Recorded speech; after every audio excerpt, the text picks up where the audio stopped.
तीन नंबर क्या करा, देखिए मानव नेत्र के लिए दृष्टि का स्थायित्व होता है। तो दृष्टि का स्थायित्व इसका मतलब क्या है, देखिए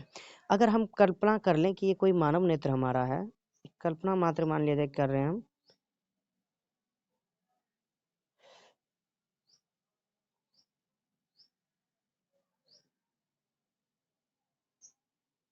मान ले रहे हैं ना, ठीक है, कल्पना कर रहे हैं कि ये कोई मेरा मानव नेत्र है।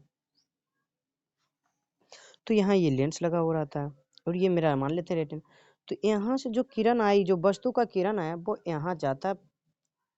रेटिना पे, और रेटिना जुड़ा हुआ रहता है प्रकाश तंतु से, प्रकाश स्नायु से, और ये क्या करता है, तो यहाँ से हमारे मस्तिष्क तक जा करके मस्तिष्क को जोड़ता है। तो ये जो रेटिना पे पड़ा, क्योंकि ये जो रेटिना पे पड़ता है वो ये जो रेटिना पे पड़ता है, रेटिना पे कैसा पड़ता है भाई, तो हम लोग जानते हैं कि वस्तु की अपेक्षा छोटा पड़ता है, उल्टा पड़ता है और आभासी पड़ता है। तो ये चीजें लेकिन हमारे मस्तिष्क को जाकर के सीधा लगता है, कैसा लगता है, सीधा लगता है, वास्तविक लगता है और बड़ा दिखाई देता है, यानी जिस तरह का वस्तु उसी तरह का दिखाई देगा।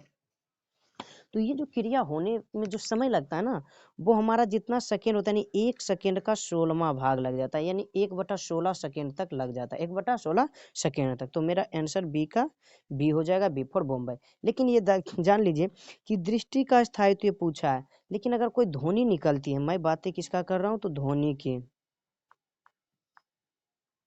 अगर ध्वनि निकलती है तो हम लोग जानते हैं कि जो ध्वनि निकलती है वो हमारे जो कानों तक जाता है। सुन लीजिए फिर से, आँख में भी मैंने वही बोला कि रेटिना पे जाने के बाद रेटिना पे गया और वहां से लेकर के, अब रेटिना पे गया, वहां से लेके जो हमारे मस्तिष्क तक जाता, उतना देर में जो बीच में जो समय लग रहा है उसको बोले थे